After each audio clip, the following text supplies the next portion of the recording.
Ó, tá todo mundo pedindo, então eu vou sortear lá no meu Instagram, tá no primeiro comentário meu link no Instagram, siga-me lá, uma camisa florida desse tipo que eu uso. Claro, não uma camisa usada, né? Eu vou comprar duas, uma para usar aqui nos vídeos e uma para sortear para quem quiser. Então siga-me lá no Instagram que nos próximos dias eu anuncio o sorteio, as regras do sorteio e aí um de vocês terá também uma camisa florida. E aí, se muita gente gostar, eu faço mais sorteios assim, porque é legal, as pessoas interagem. Ó, vamos falar aqui. E se inscreva no canal se você é fora Bolsonaro, se você é Lula 22, hein? Vamos falar aqui sobre Lula Alckmin. Lula Alckmin ganhou agora apoio de boa parte da grande mídia. Eu mostrei aqui num dos últimos vídeos a Eliane Cantanhede, que é colunista antipetista fanática, antipetista do Globo News, ela é da Veja, do Estadão, já foi de vários veículos da grande mídia, sempre bateu no PT. Eliane Cantanhede é uma daquelas que quando, em 2012, o Brasil teve um PIB positivo de 2%, lembro que a Europa inteira estava em recessão, Espanha, França, Alemanha, Holanda, tudo em recessão, e o Brasil com PIB positivo, ela chamou o PIB do Brasil de pibinho, ela foi um desses. Talvez não tenha usado exatamente essa palavra, mas que batiam na Dilma porque a coisa estava ruim, mesmo quando estava boa, que falavam que a economia ia melhorar tirando a Dilma. Pois bem, deu tudo errado. Agora, a Eliane Cantanhede estava ali elogiando a genialidade do Lula, até fez assim, ó, quando falou da genialidade do Lula,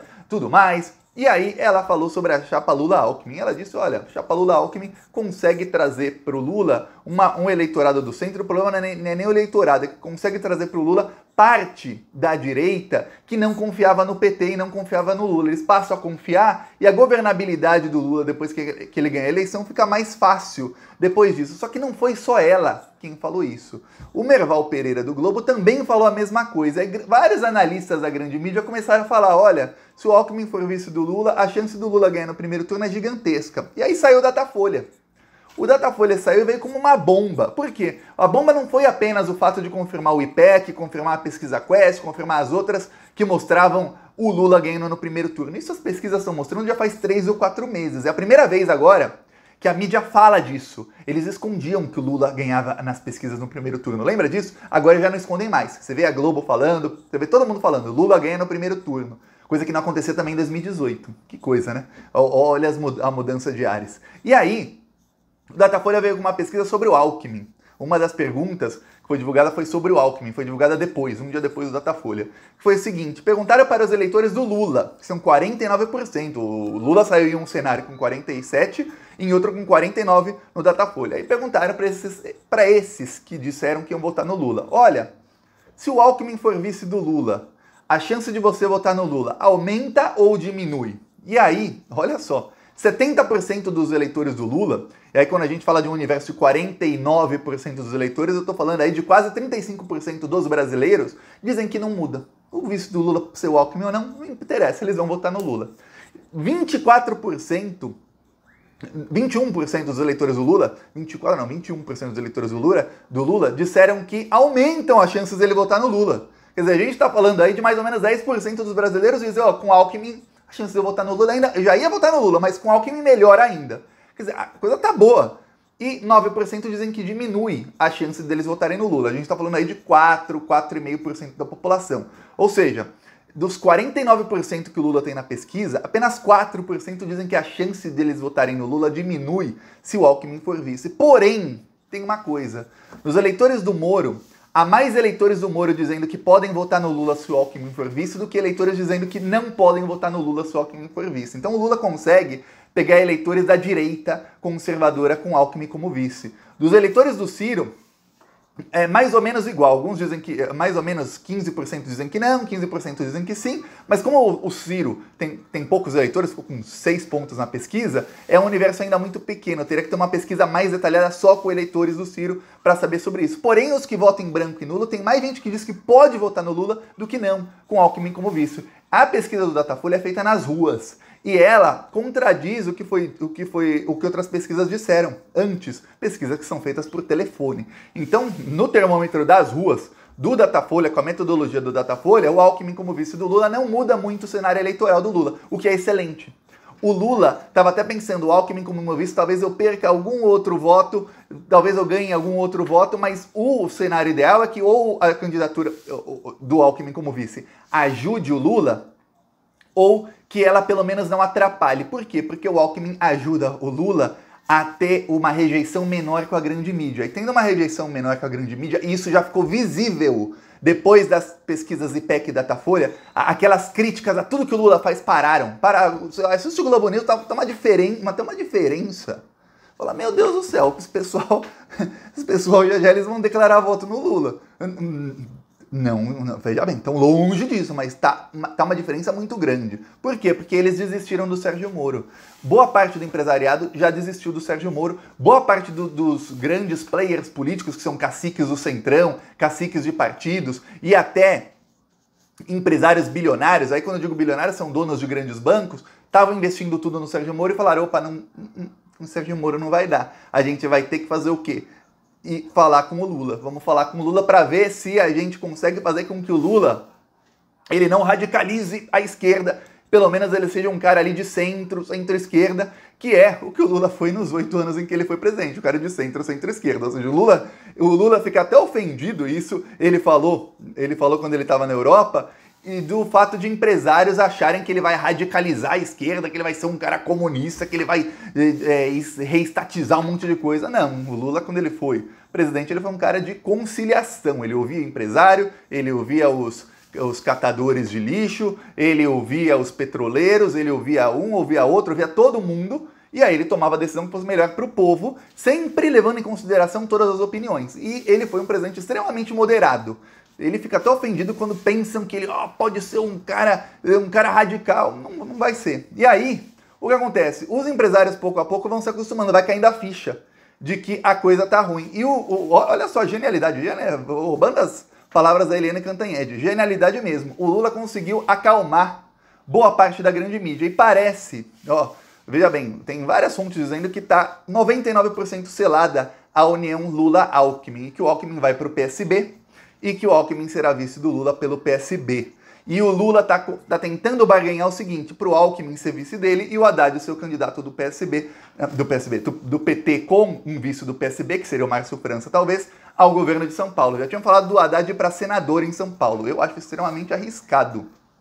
Prefiro o Haddad ao governador, que ele tem mais chance de ganhar, e o PT, tendo o presidente da República e o governador de São Paulo, tem uma chance muito grande de eleger um prefeito de São Paulo em 2024. E aí faz a tríplice em Brasil, São Paulo e cidade de São Paulo, que é a maior do país.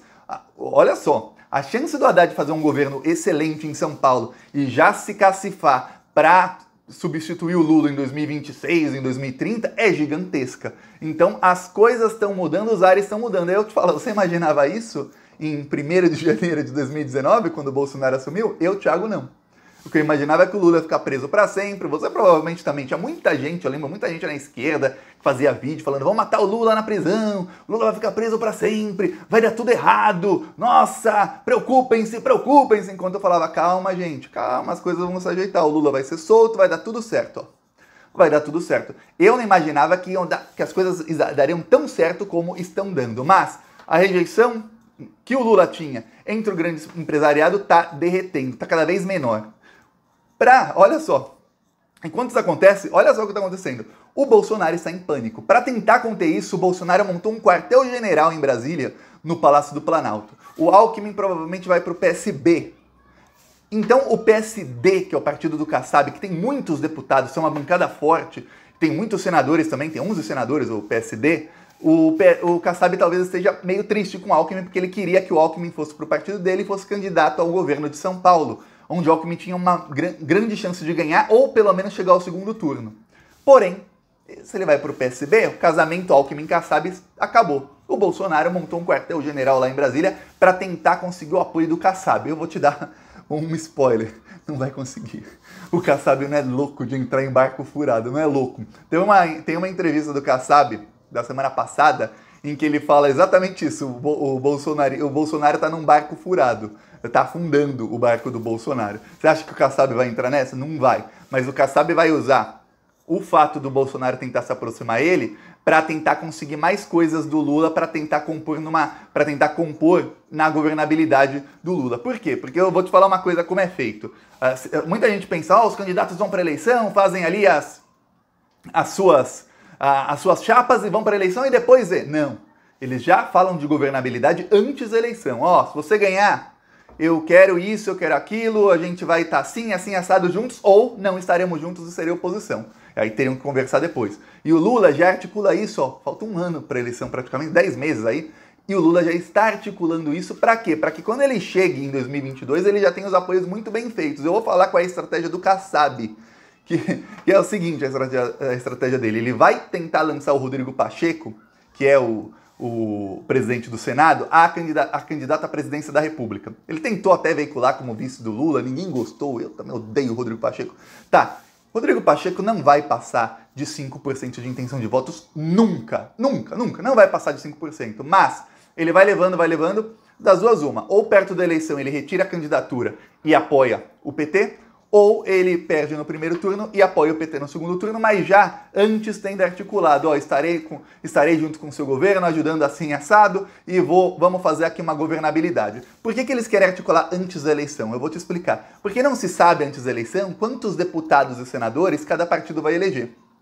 Então, quem articula antes da eleição está articulando mais ou menos às escuras. Então, muitos partidos tentam barganhar antes da eleição para dizer, ó, é fácil articular depois, quero ver agora. Por quê? Porque depois, se o partido do Kassab consegue eleger muitos deputados, muitos senadores, o preço dele aumenta. Se já tá, o preço dele, ó, vou querer um ministério, vou querer 2, vou querer que o líder do governo seja do meu partido, vou querer alguma coisa, esse preço aumenta. Se a negociação é depois e ele elege poucos deputados, obviamente a barganha dele diminui. Então, por isso, todo mundo prefere articular antes da eleição como serão os apoios para depois da eleição. Num cenário em que o Lula tá para ganhar no primeiro turno em todas as pesquisas e parece que a rejeição da grande mídia tende a diminuir porque alguma coisa mudou no empresariado, eles estão desistindo do Sérgio Moro, o que acontece? A chance do Lula ganhar no primeiro turno de braçada e de ele ter toda a barganha para negociar com quem quer que ele queira o apoio da maneira que ele quiser é gigantesca. Só para você ver,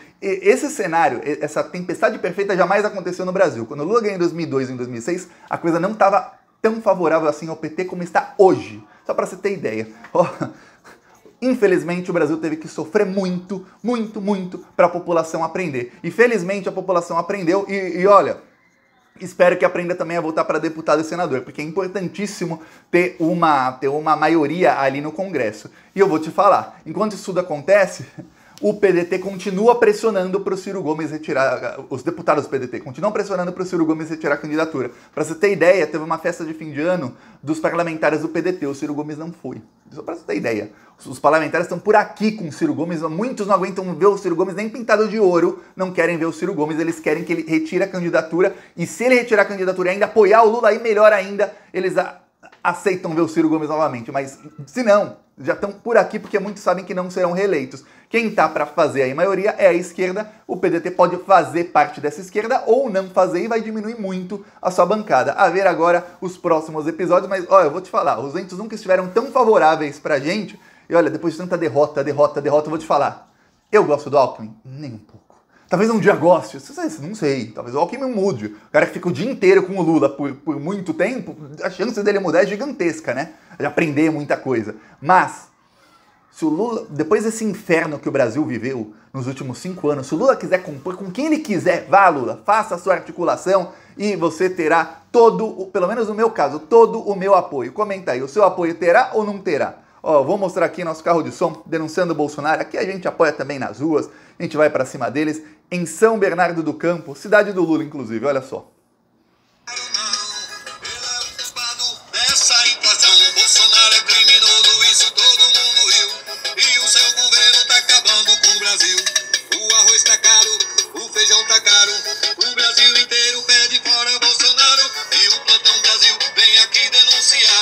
Esse desgoverno tem que acabar. Se você também é contra Bolsonaro e esse desgoverno, se inscreva agora no canal Plantão Brasil no YouTube. Olha o desemprego, deixa o povo em alvoroço. A fome tá de volta e o povo na fila do osso. E o gás tá caro, gasolina já subiu. Esse Bolsonaro tá acabando com o Brasil. Ele é mentiroso, só enganou o povo, mas o povo não é bobo, não vai cair de novo. Bolsonaro não, ele é o culpado dessa Tá aqui um trecho, agora imagina esses ônibus lotados escutando aí que o Bolsonaro é culpado pela inflação, que ele é mentiroso. Muito bom. Ó, não se esqueça de seguir lá no Instagram que eu vou fazer o sorteio daqui a alguns dias, hein? Eu vou já anunciar tudo lá. Quem quiser nos apoiar, embaixo do vídeo tem um botão Seja Membro. No primeiro comentário deixa o Pix, PicPay, deixa as minhas outras redes sociais. E não se esqueça de se inscrever aqui também no Plantão Brasil. Falou!